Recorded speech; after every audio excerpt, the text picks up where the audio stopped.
ఈ ప్రపంచం ఒక స్వప్నం లాంటి మిథ్య అని అంటారు. ప్రపంచం గురించి ఆ విధంగా భావించాలని పండితులైన గురువులు ప్రజలకు బోధిస్తారు. కానీ స్వప్నావస్థలో ఉన్నంతకాలం ఎవ్వరూ స్వప్నాన్ని మిథ్య అని ఎన్నడూ అనుకోరు. అదేవిధంగా మనం ఈ మిథ్యా ప్రపంచంలో ఉన్నంతకాలం అది మనకు ఎన్నడూ మిథ్యగా కనపడదు. మనం మేల్కొన్నప్పుడు కానీ, ఆ స్వప్నం అంతమైనప్పుడు కానీ మాత్రమే స్వప్నం అసత్యంగా కనబడుతుంది. మనం అదే విధంగా భౌతిక ప్రజ్ఞాస్థితికి అతీతంగా వెళ్ళినప్పుడు మాత్రమే ఈ ప్రపంచం మిథ్యగా కనపడుతుంది.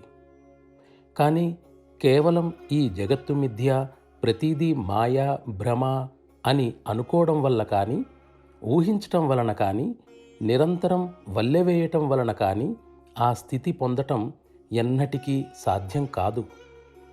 ఆ స్థితి పెంపొందాలంటే సరైన సాధన విధానాలు అవసరం.